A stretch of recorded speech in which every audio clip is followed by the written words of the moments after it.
This is the Classic Auto Mall Show.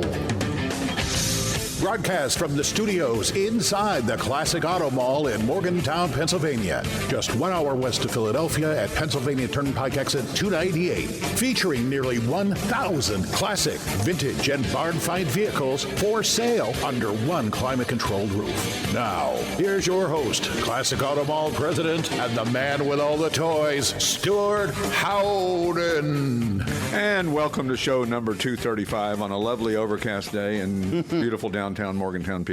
Beauty. Before we get to our guest, how many cars in inventory? JR, go first this week. I'm going to go with my favorite old AM Top 40 radio station, 890 WLS. Interesting. I don't have a favorite radio station. Interesting. But the promo says nearly 1,000. Well, and the promo's lying. No, it still is. It still is. I'm going to say 850. Oh, he went low on us, 869.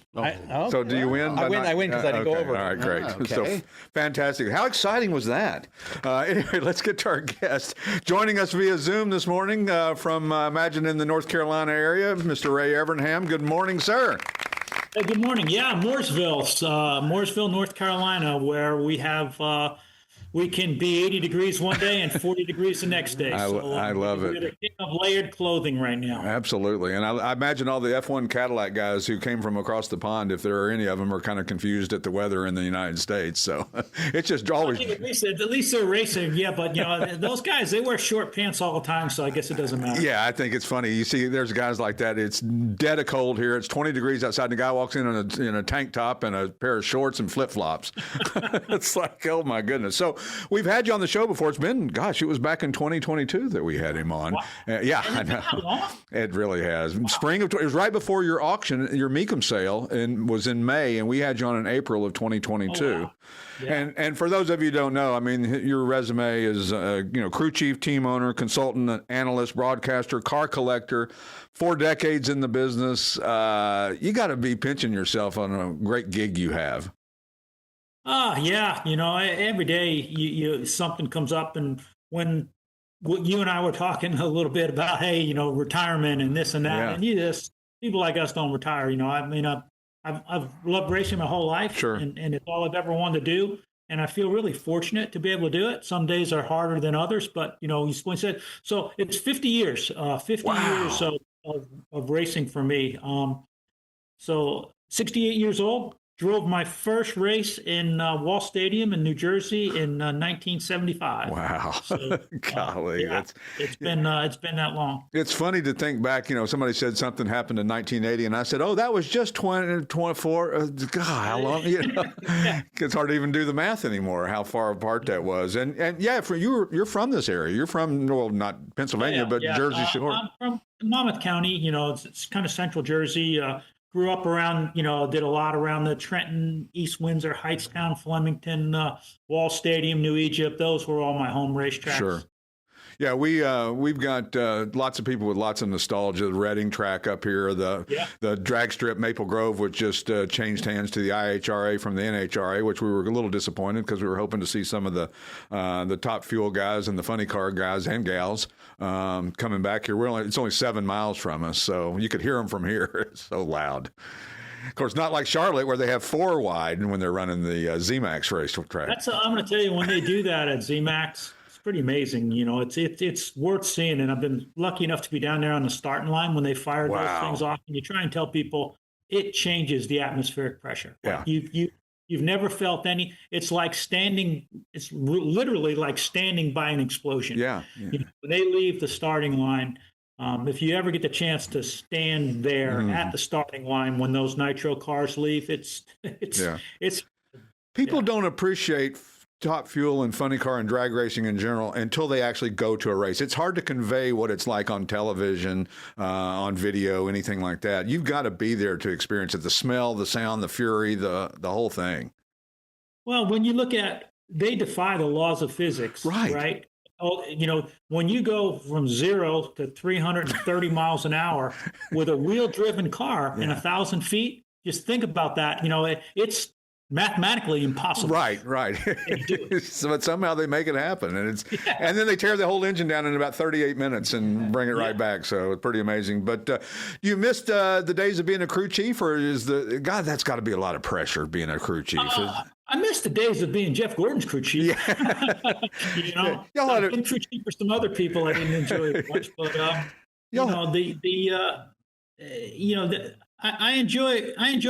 miss the race, right? But the race that I grew up in doesn't exist anymore. Right, it's changed, right. The cars have changed, the strategies change. It's different. So again, I thank God every day for the time. Right. You talk about timing, and Jeff and I talk about this with Rusty Wallace, with Mark Martin and Schrader, and we hit the sweet spot for us. Right. And those were the best times of my racing career when I was with Hendrick Motorsports on that 2014. Yeah, and you all had quite a run. I mean, 47 NASCAR wins and 3 titles, 95, 97, 98. I mean, that's talking about defying the odds or defying gravity. We set out to make a dynasty, and we had a dynasty. I was looking at some of somebody posted Darlington's this week, right? So somebody posted a run in Darlington. I think it was from 95 to 99. We won 5, and the worst finish we had was 3rd. We had what a bar to set. Over a 10 race schedule or something, like a 1.6 average finish. Yeah, it's like Nick Saban. Yeah, like Nick Saban, the coach of Alabama. They lost one game and they're ready to hang him. It's terrible. But so it's cool. We were that was a great team. Had a great car owner in Rick Hendrick. Right. And again, we had. That was one of those deals you just very rarely in life do you get to be part of. Well, and I understand what you're saying. We always say that we've lived in the best time, the music in the 60s and 70s and 80s and all that. But I mean, to watch the racing today, and I'm not diminishing, and I still enjoy all types of racing, NASCAR, Formula One, drag racing, whatever. But when 2 guys are running at 60% throttle side by side around a track and holding everybody up on a fuel mileage thing, I don't really understand how that's racing. I don't quite understand the logic of that. It's different, and as same as it was different when we came after the guys had just gotten off the dirt tracks and gotten to the speedways. And so, I tried to understand, just because it's not my type of racing. A lot of it is strategy, a lot of it is technical, and truthfully, a lot of it's evolution. Right. Racing gets driven into a direction largely by what the manufacturers and the sponsors and people are going to want to do safety wise. Probably a lot of this EV stuff and the things that they're doing, are being driven by what could happen 5 years from now. Sure. And the sports are, and not everybody makes a great call, right? They may have to go back and make some adjustments. Right. But when I look at Formula One, I think they're doing a fantastic job with the promotions and stuff, because it's not just a race, right? It's an event, right? Exactly. It's an experience. And I think NASCAR. I like some of the things that they've done with the new car, and they've been improving it. And I think their ratings and stuff have been up. I'd like to see them make the drivers and let them be a little bit more exciting. Give them a little bit more adjustment in the car. I understand why they have to do that to keep the cost and stuff down, but I'd like to see a little bit more personality there. And I think IndyCar's in a fantastic place right Probably now. The best of all. With Fox, Fox TV owns part of it now. Yeah. Fox is doing a great job. They've got some really good, competitive, young drivers, some good stories. So lots going on there. This will be the first year that I've ever officially been involved in IndyCar. But I really like what I see there. Sure, I think so. And speaking of series and things like that, you've revived the IROC Series, and it's that was always to me the coolest testament of what could happen. I mean, you pit the elite drivers from all the different disciplines, and you create the champion of champions, so to speak. Yeah. really, that goes all the way back to everybody else always wanted to know, okay, could this guy beat this guy? Right. Could that guy beat that guy? Right. And so in the 70s, when Roger Penske and Jay Signori and that group got together, and Les Richter and Mike Phelps, but they came up with this series, and that was popular for a long time. It was a badge of honor for drivers to be invited back to IROC, to be, you got to do it. And when you look at the list of those names like Donahue and Fulmer and, Petty and Pearson and Yarborough and Earnhardt, it just goes on and on. So Rob Kaufman, as my partner, has got together with guys like Bruce Canepa, and Zach Brown, guys like that. We got together and brought some of these older cars back, and we had an event out at Laguna Seca. We had Jeff Gordon, Mark Martin, Kenny Schrader, Bobby Labonte. We had Jensen Button, and we're doing that in Charlotte coming up here for the Heritage. We've got a list of drivers. Again, we've got Gordon, we've got Busch, we've got Martin and Schrader and Labonte, we've got Tommy Kendall, Scott Pruitt, guys, driving vintage IROC cars in a vintage race just for fun. Yeah, I was at Laguna Seca last year in 2025, and I was amazed at the popularity of IROC there, and the amount of people that had gathered in that tent that you guys had there was staggering. It was the most popular thing. It was packed. It was packed. It was like a concert.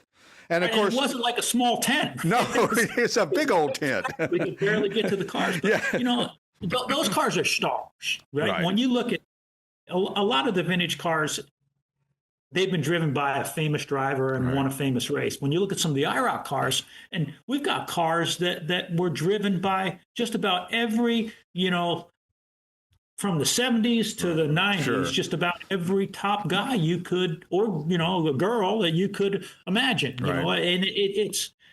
and people remember that.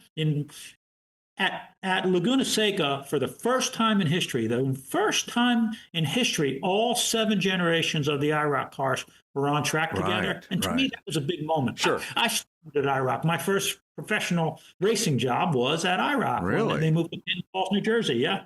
I worked for Jay Signori, who was the general manager. Sure. And one of the, Wow. It's interesting that the way the cars evolved, I guess the Porsche started it, but they were probably a little pricey for trying to make a series like this. Well, not as pricey as they are now.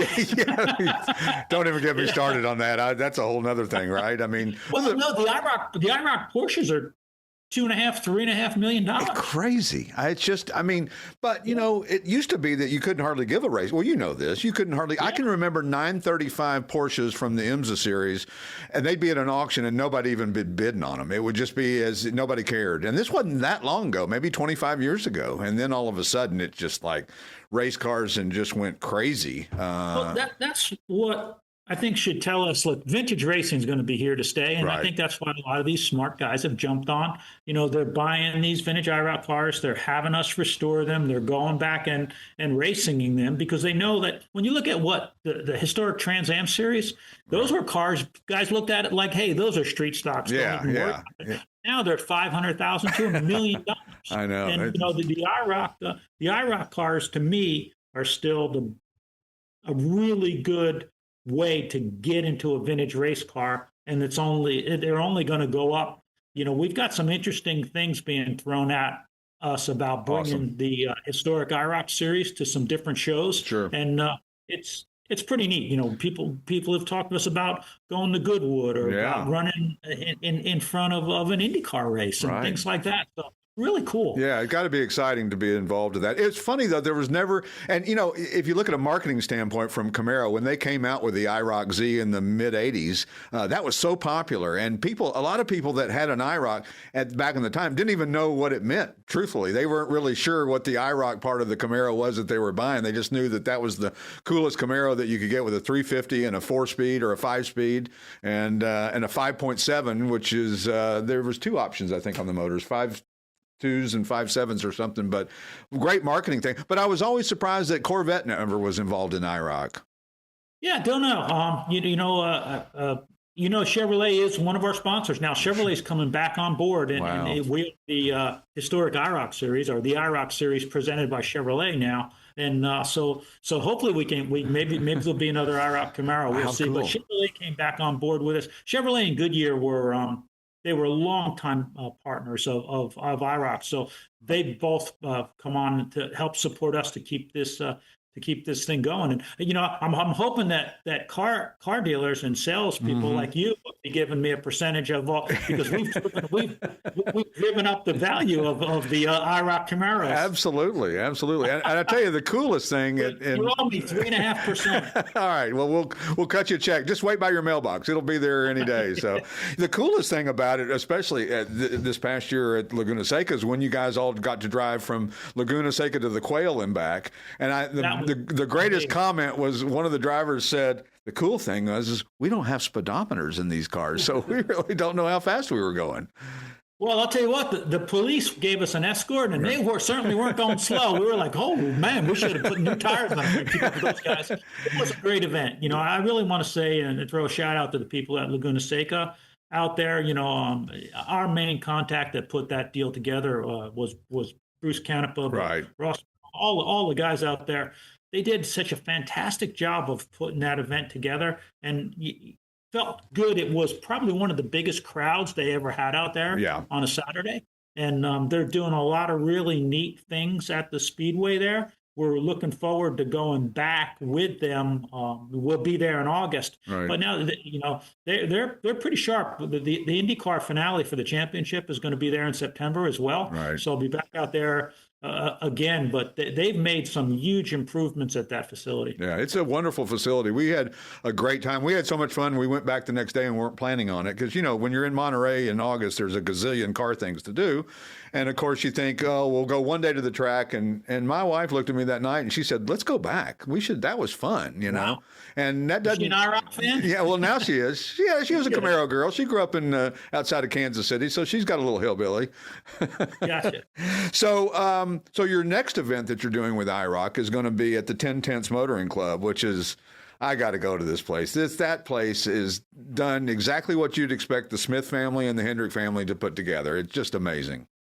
Yeah, and Marcus Smith and I are friends, and obviously Mr. Hendrick and I are friends. But Marcus is kind of a visionary, right? Like Rick Hendrick. And Marcus has been doing something called the Auto Fair there. And obviously the footprint at Charlotte Motor Speedway is, you got the 1.5-mile state-of-the-art NASCAR-style racetrack there. But you also got the drag strip. You've got a dirt track where the World of Outlaws run. And now they built an incredible road course right across the street from Charlotte Motor Speedway with a beautiful clubhouse. I mean, it's just a really beautiful facility, and it's called the 10/10 Motor Club.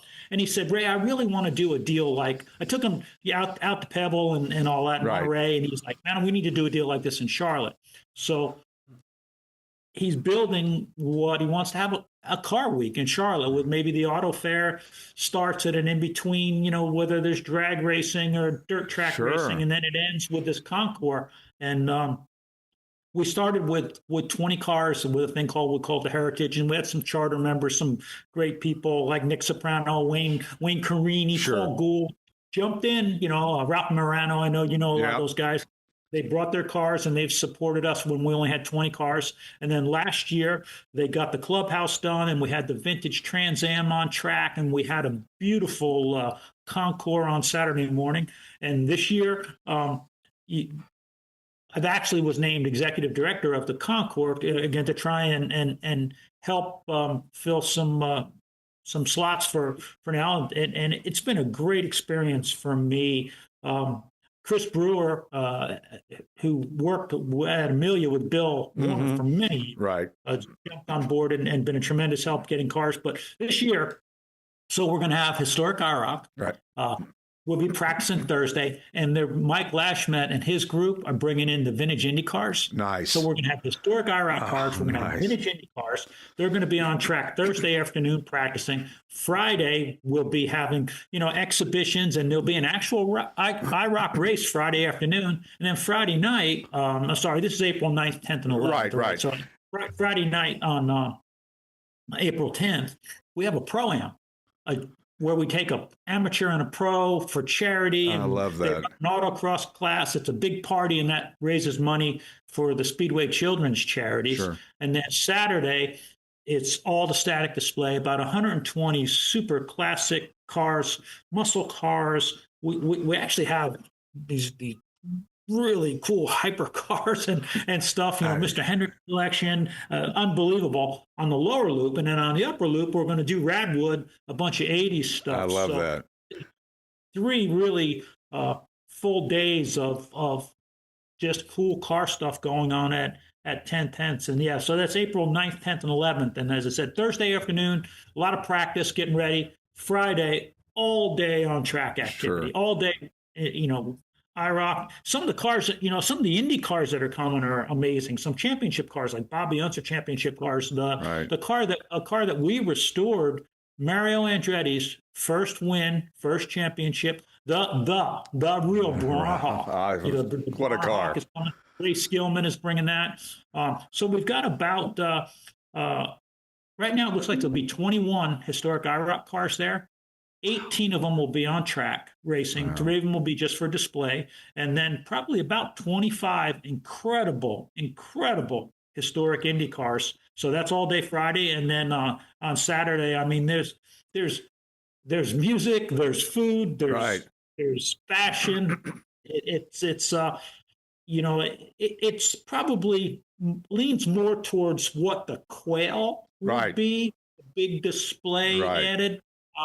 Because we just want something upbeat that's an experience. Well, I like what you said about what the Smith family's doing is that maybe incorporating the whole week into a car thing. Because I think if you got guys who were into Ferraris and took them to a dirt track and they'd maybe never seen sprint cars at a dirt track, they would love it. Or the drag strip. They would absolutely fall in love with it. And so you'd open up a whole new window of people appreciating that type of racing that never gave it a thought, that's not for me. And then they realize how cool it is. Well, then if you can put all that on one footprint, right? Where you don't have to travel 20, 30 minutes in traffic to go see one, then, you basically jump on a tram or whatever you want to do. The footprint at Charlotte, again, it's incredible. And we've always said this, like, look, the whole automotive world, motorsports world, motor classics, whatever you want to call it, it's like a pie, right? There's a slice. Everybody's got their stuff. But when you get that pie together, it's pretty big. Yeah. And, just because I don't like that all the time, that doesn't mean I won't enjoy it. Exactly. Jumping, walking a half mile or a quarter mile down the road and seeing a sprint car once. So, and saying, well, and, you come in on early in the week and they have the auto fair with a huge flea market. I like the flea market. I do too. It's a great fun place. And, it's like that Chattanooga event that sadly is no longer going on for now anyway, that they did where you had the hotel as the hub and everything was right there. And you could, like you said, you could get on a tram and go to any of the events that you're going to, where it's an auction or the races or the concours or the car shows and all that. And having that kind of central location really made it an enjoyable experience, much more so than even in some respects Monterey, because you're half the time in Monterey you're in traffic driving to the next place. Yeah, and again, that certainly Monterey is Monterey and Pedal, right? That's the number one. They're incredible. It's an incredible deal. But I think for our demographic in our geographic area, for Charlotte, the way we could do it, got a lot to offer. Because Charlotte, pretty easy.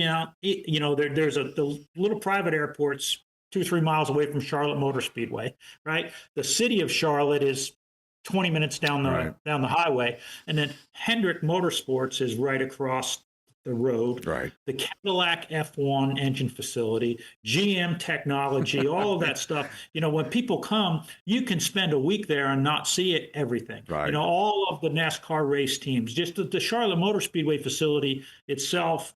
So centrally located in that area, plenty of hotels. Plenty of roads get in and out. So because they're used to handling, 150, 200,000 people for some of the Charlotte races. Sure. So as I said, it's new and it's building, but with Rick Hendrick and Marcus Smith behind it and the Smith family, they know how to do stuff and they're doing it right. Sure. Well, you talked about Hendrick's hypercars. He's not as of late, but for a long time his collection was mostly Corvettes and a few other things here. But his hypercar collection is the stuff of, a 288 GTO, an F40, an F50, an Enzo, and a LaFerrari. I mean, that's drop the mic and move on. You've hit the quadfecta or whatever you call it. And he loves the stuff. He loves it. And, what's really neat about Mr. Hendrick is he doesn't hoard that stuff and put it away so he can see it. He shows it and he lets people look at it. Yeah. And he displays it, and he is just a car guy that loves cars, and he puts his money where his heart is. Yeah, right? Exactly. It's in cars. And he shares those cars with the public. Yeah.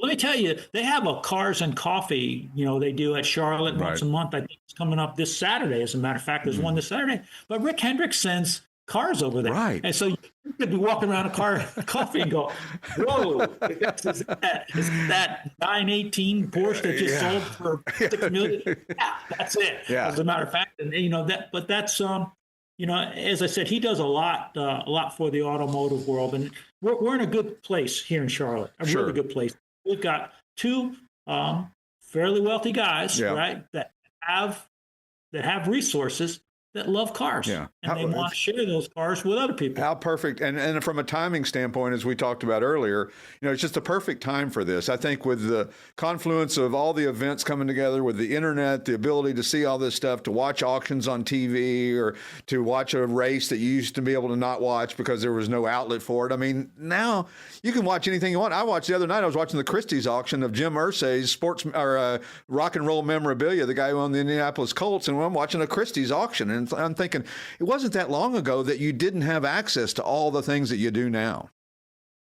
And, all of the stuff, I'm not sure if practice day is going to be streamed, but Friday and Saturday, all of that stuff is going to be streamed. Like if you go to heritageinvitational.com, it'll give you all the information. So if you can't come down and make it, you'll be able to watch it. You'll be able to watch the IROC race. Sure. You'll be able to watch the vintage Indy cars. You'll be able to see, we've got Justin Bell and his group are going to come in and do a lot of the commentary. And I've worked with Justin. He is funny. Oh, fabulous. They do such a great job. But we've got Alan Beswick going to be doing the IROC race. We have people that on the streaming side are professionals. It'd be like, I work with Alan at ESPN. Right. Bring it in a group. Racing America are the people that are going to cover and stream the sport. And I've worked with them a great deal. And they are putting together a really super professional group of people to cover the racing part on Friday, including the Pro-Am. And then on Saturday, treating everybody to what's going on in the car show. So we want people to come and show up, but you can also watch it if you can't get there. Absolutely. And, a lot of people don't realize that these guys who bring their cars to these Concours d'Elegances and high-end car shows, if you will, there's no money in it. They're not getting paid to do this. They're not, it's not like they're, getting a check for $25,000 for bringing their car. They spend a lot of money out of their own pocket to bring these cars to these shows, which is, of course, it's the notoriety that they get for winning the event if they are best in show or best in class. But it's not nothing, and people don't always realize that how much they actually put into it. That's really spot on, because it costs these people money. They do. You know what? They battle for a trophy, right? Sure. And they want their car to be appreciated. They want to be rewarded for the effort by being recognized that they did a good job on their car. But a lot of these guys that have these cars worth a lot of money really just want to share them with people and show them, right? So and these big events, having fun, being an experience, and making sure that we're doing good, raising money for charity. It's Speedway Children's Charity. So they're doing something good with their car. They're getting to show them. And we want, again, it's up to us to put on, these fun dinners and these fun events so that people can enjoy. It's got to be an experience, because it is costly. Yeah. Right? It's just about getting, it's like, look, we're going to throw a big party and hope everybody comes. And has fun. And hopefully at the end of the day, we break even or make a little bit for charity. I get that. Absolutely. I would be remiss in not mentioning that since we've last talked, you released a book, Trophies and Scars. I love that name, with a forward by some guy named Gordon. Vice chair. I was fortunate. Jeff Gordon wrote a forward. Rick Hendrick wrote a forward. Roger Penske wrote a forward. Come on. Some of my friends from outside of the, world, like Mario Andretti, put in there. John Elway, people like that understand the significance of sport, and it doesn't always come with just a trophy. Right. Anybody that's done anything at a high level knows that it comes with sacrifice and commitment. So in the book is a lot about my early days at Wall Stadium and the trials and tribulations through the years, and about evolution. You change as a person, and you've got to be, as you're gaining skills and doing things, you're changing. And if you're not changing, you're really not surviving. So I've changed, what Ray Evernham is throughout the years, right. From driver to crew chief to team owner to television to this to that, and each spot along the way we learned a lot. It's a couple good chapters in there about our Pikes Peak race, which to me was one of my biggest accomplishments as a builder, driver, owner. But it's some people, they look at it and go, but I did that book because I wanted my kids, my family to understand what I was thinking. Sure. Right? I love that. Okay. All of the weddings I missed, all of the birthdays I missed, all of the, mistakes or calls that didn't go the right way, or decisions I made. At least I could explain, like, right or wrong, here's what I was thinking when I did that. And if somebody wants to buy it on top of that, then that's just gravy on top of it, because you've solidified that in history for them to be able to see and know and understand. And maybe they don't understand it today, but 20 years from now, it's going to strike a chord, just like it does with all of us with our parents and the way we were raised. Well, and I hope, we sell a lot of those books when we go speaking. I do a lot of different speaking engagements, but, when you leave a speaking engagement, you hope that people have a few things that they can take with them that either help them personally or help them professionally. Absolutely. And I think, reading the book, there's several things in there that I shared with lessons I learned along the way. And that's why we call it Trophies and Scars, because, you got the trophies to remind you of the good decisions you made, and you got the scars to remind you of the bad decisions you made. Exactly. Both shape you into the person that you are today. Absolutely. I love Mr. Penske said that you win. It's such a simplistic thing. You win more than you lose. I mean, and the losses, like you see, are the scars that you see on your body, and that's part of life. And I think that we can all take a lesson from that. So you sold everything in your collection a few years ago. So what's everything? I didn't think so. So what's your my favorite question I love to ask everybody nowadays is, what's your daily driver? So I'm not going to lie to you. People ask this question all the time. They go, "What?" And I'll tell you what it is, and then you got to let me explain why. Okay? So my daily driver right now is a 2023 Jeep Sahara, 4-door, 4-cylinder, turbo, rub rails, pipe bumpers, and all that. And that's because the way I drive and where I drive in Charlotte, I'm up and down over the curves. I'm talking on the phone. If I feel like going off road into my property, whatever. I love it. So when I'm not driving that, my two go-to cars are, I have a 1941 Chevy pickup truck that's, it's a hot rod. Sure. But it's real frame, all steel car, Mustang 2, front suspension, automatic transmission, just a nice driving vehicle. Again, air conditioning, all that. And then I've got a 1964 Porsche 356C that's got one of the little Polo motors in it. The guys at the 911 shop down in Florida did it. I love that little car. So those are my two drivers when I'm not banging off the stuff. I like the thought on that. I've often threatened my wife that we're going to get a Subaru just to do the same thing, that we can go forward. You don't care. Yeah, go ahead. You want to cut me off? Fine. You want to hit me? Go ahead. Oh, don't worry. traffic stop, just drop right over the It doesn't grass. matter. I love the fact, though, that if you could pull out in front of people nowadays, the cars automatically brake, so you don't have anything to worry about, right? Unless you got a guy in a 72 Olds Delta 88, right? Yeah, So, but they're still hitting each other side to side. that's exactly right. So we'll put up on the screen the websites and the dates for the Heritage Invitational, and really appreciate you being on the show again today. I know it's been a few years, and we hope it won't be so long the next time we have you on. Well, it's always a pleasure to see you, and I keep an eye. I've bought stuff from you. You so have. I keep an eye. Before it's talk today, I ran through the inventory just to make sure there's someone catching my eye. But you got some really interesting stuff up there. It's cool that you got the barn find stuff going on now. And as I said, some days I just like scrolling through your cars to look at the pictures. I appreciate that so much, everybody. Ray Evernham, we'll catch you next time, Ray, and we'll be back in just a couple of minutes with the Classic Auto Mall Show. Whether you want to buy or sell a classic, collectible, or special interest vehicle, you need to visit the Classic Auto Mall website for more information. If you're looking to buy, you can easily search our inventory of more than 1,000 vehicles on the web at classicautomall.com. And we're back with the Classic Auto Mall Show from the Classic Auto Mall Studios, show number 235. We've got a special guest joining us.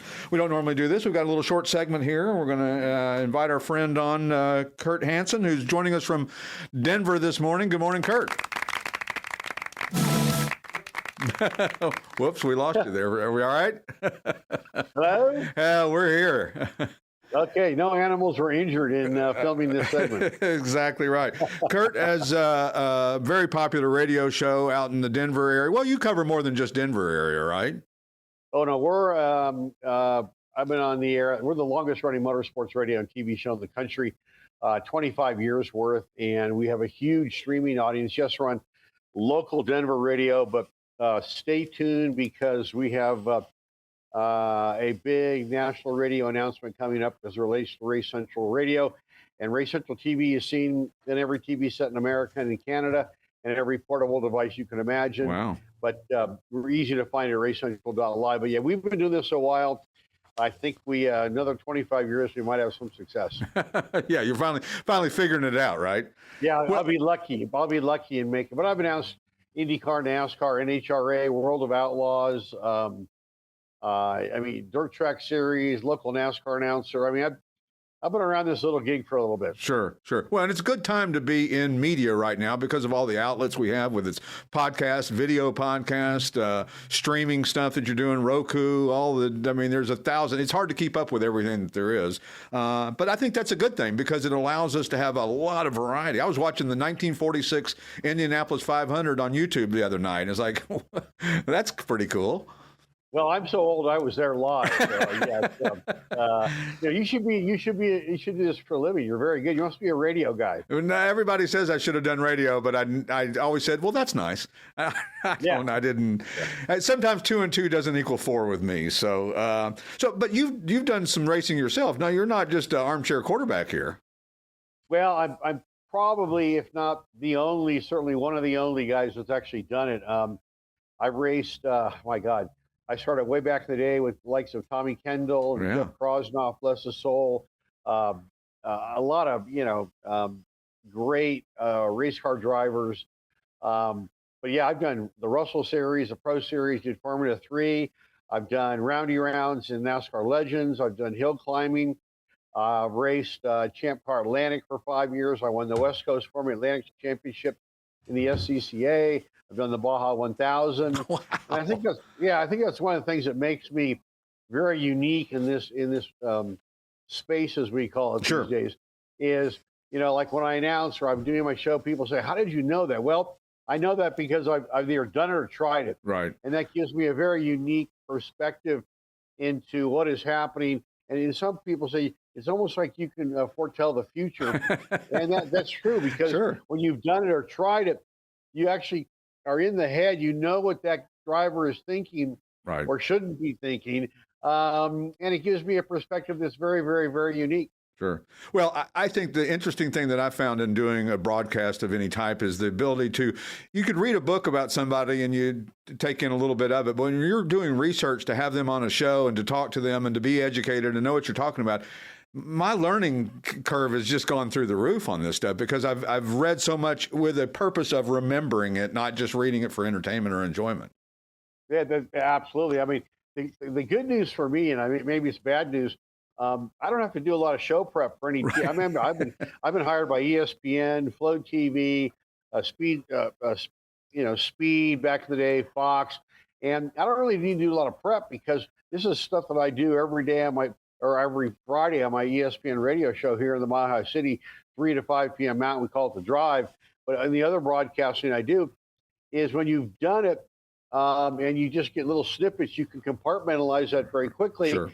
And come up with great commentary. And as I like to say, I want to leave the viewer or listener going, wow, I didn't know that, and wanting more. Right. And when you've done it, you can do that, and you can kind of project to the audience, what's going on or what's going to happen. Right. And I have great relationships with all the drivers and all the series because they look at me with a different level of respect. Sure. I'm not just a guy with a mic. Right. Well, it's funny how when you become somewhat of a quasi-celebrity or you're on some kind of video or radio or television or whatever, people do kind of, it's funny how people that you used to be able to, it wouldn't hardly give you the time of day, will all of a sudden now stop and say hello to you. So it's, I guess that's enjoyable. I think that, being famous for famous sake, though, doesn't really interest me. I don't want to be a well-known movie actor. I just like to, make a living and talk about cars.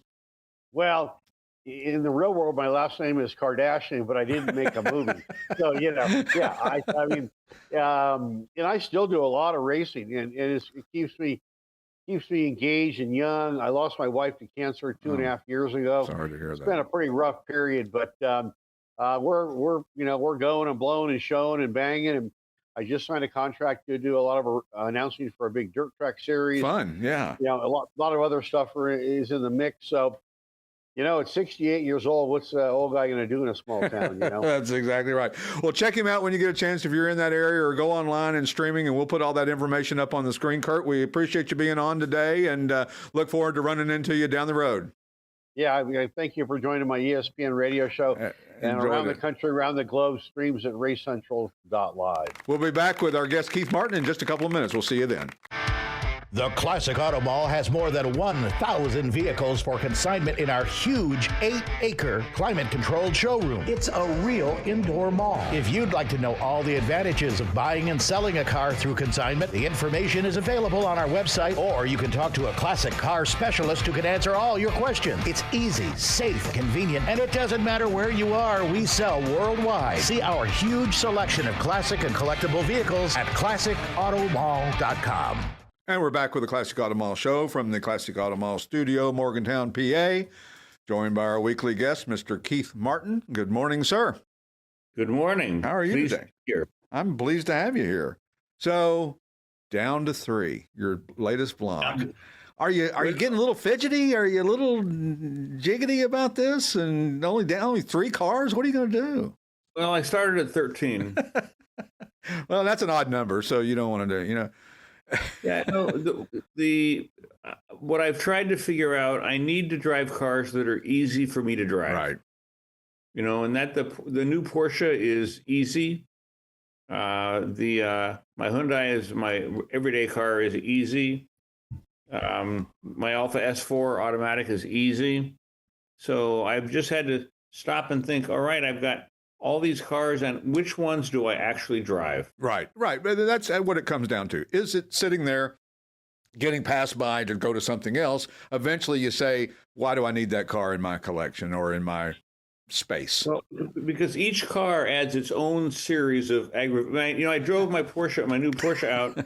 We took it on a little Porsche run, and we picked up a nail in the tire. Oh, failure is one thing. Stupid crap like that you just can't control. There's no way to know ahead of time. That's just the irritating part. The old nail in the tire trick just really ticks me off. Well, and then it affects the wheels. So I'm at Les Schwab tires. They quote me $1,500 for a set of rear tires for the car. I make a blog about it. I get all these people telling me I could have gotten them so much cheaper somewhere else. And I said, well, I'm sitting in the parking lot of a tire shop. Yeah, if you can place me at that right moment in another tire shop that can do them cheaper, then I'm all in. Otherwise, I'm getting the thing fixed now. Going to the guy who's offered to keep the car overnight, saying, "Oh, by the way, can you match Discount Tire's price on this?" Yeah. I was stuck. Yeah, you had to do what you had to do, right? And of course, in downsizing, you had another reason to it because your HOA, the Morlocks, are love that, have decided that trickle chargers are not safe for the whatever. Have we ever heard of a trickle charger exploding? I'm just curious. I've never heard, so I was just curious if maybe you'd heard. No, I would like to take the people with electric bikes and put them in one room and surround them with those lithium-ion chargers. I like that a lot. Listen, a lithium-ion charger makes absolute perfect sense to me, and I don't understand why it doesn't make sense to everybody else. But whatever it is whatever it is. So the Hyundai Elantra, though, I hear lots of people say what a great car that is, and it for most people you would look at it and you wouldn't give it a second glance. But there's something gratifying about something that's reliable and easy to drive and easy to park and easy to maneuver. And if you get a scratch on it, you're not going to freak out. Well, it's got the reason I bought it 5 years ago. It's just paid off this month. So it's time to get a new car and get a new payment, right? So I've put 12,000 miles on it in 5 years. Wow. You must live close to work. It really, it's been totally reliable. It was the new gen when it came out, and it had all sorts of safety features like people in your lane, people in front, people in back. And I find that I want those things when I'm doing my daily driving these days, and Apple CarPlay, heated seats, the whole. It's really been I call it my golden retriever. Right, exactly. And it's funny that you should say that because I was driving a car the other day that didn't have warning signals when you change lanes and all that stuff. And I started to change lanes. Just in my head, I was in the new car, but I wasn't. I was in an older car, and there was somebody right beside me. And luckily, I just happened to glance over and realize, oh, crap, there's no warning device on this car. That's the only downside of these warning devices and these aids, if you will. You better make sure that you remember what car you're in. Oh, that's right.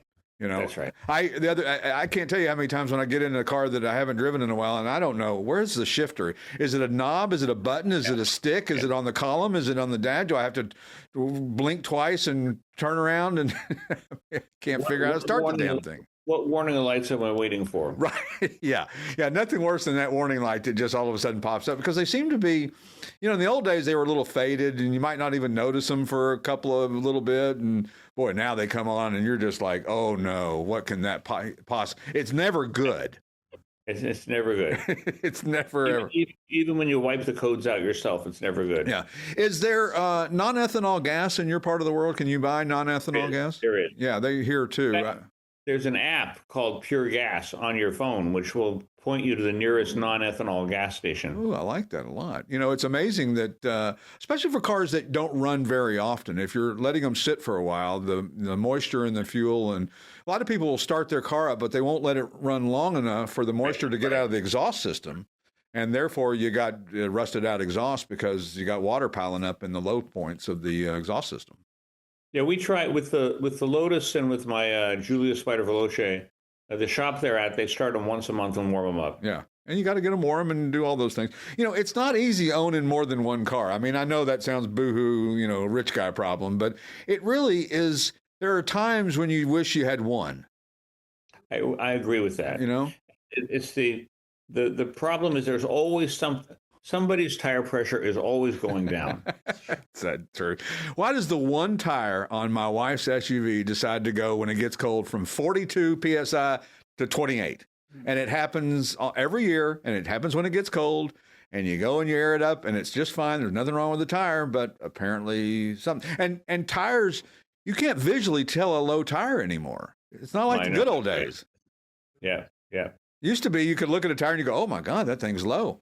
Not anymore. They all look normal, and that's why you got those low sidewalls on them. Yeah, exactly. Which are, love to hit that expansion joint on the turnpike with one of those. I would be happy with all my cars if I had three, the Hyundai for regular and the Porsche and the Alpha. The Alpha Club and the Porsche Club are both very, very active.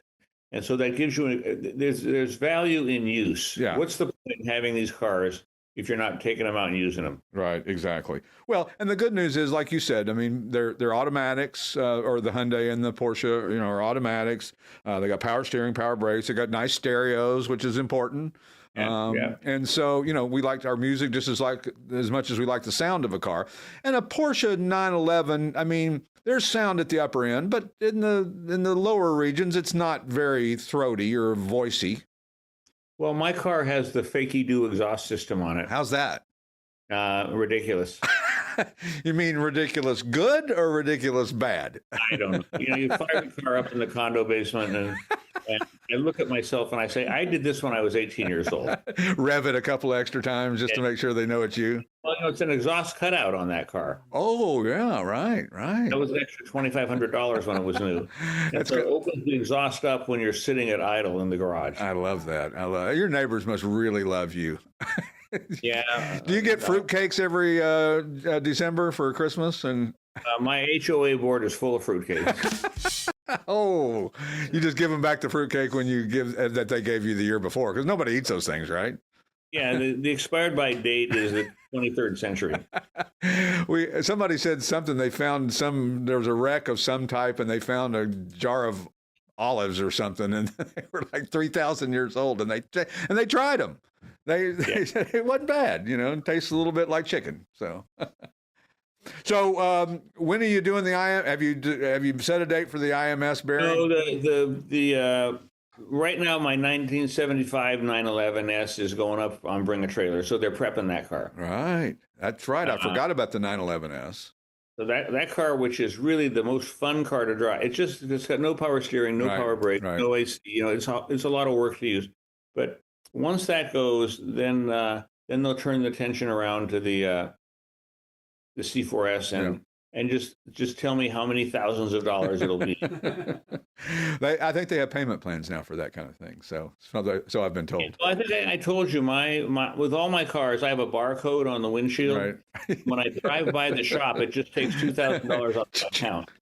Yeah, I like that. I think that's toll booth. That's sensible. And then at the end of the year, they either owe you money or you owe them money, and that's kind of like the IRS. You at some point in time, somebody came up with a system I've never been to the they owe me money. Yeah, I think one time that happened, and then they sent me a letter and said, "Sorry, that was a mistake. We regret sending you that letter." My dad loved to mess with the IRS. They would get him on capital gains or something. And when I was a kid, I didn't even know what he was talking about. But he'd write him a letter, and then they'd write him a letter back and say, it'll take us about 6 months to go through this letter, and then we'll give you a response. And then give him a response, and then he'd respond to that letter. This drug on for like. Not only that, this is in reference to a case that was 8 years ago. Yeah, right. The interest, you hope you can, beat them out of the interest or something to that effect. So anyway, hope all is well in your world, and we'll look forward to catching you next week on the Classic Auto Mall Show. Here's a special offer from Sports Car Market Magazine. Get a 6-month subscription for just $19.95 by going to sportscarmarket.com/test drive and the number 6. That's sportscarmarket.com/test drive 6. If you're a buyer, a seller, or just general classic car enthusiast, publisher Keith Martin says, we've been around almost 40 years. It's the Wall Street Journal of the collector car world. Activate your 6-month trial of Sports Car Market Magazine by going to sportscarmarket.com/test drive 6. Offers for a limited time.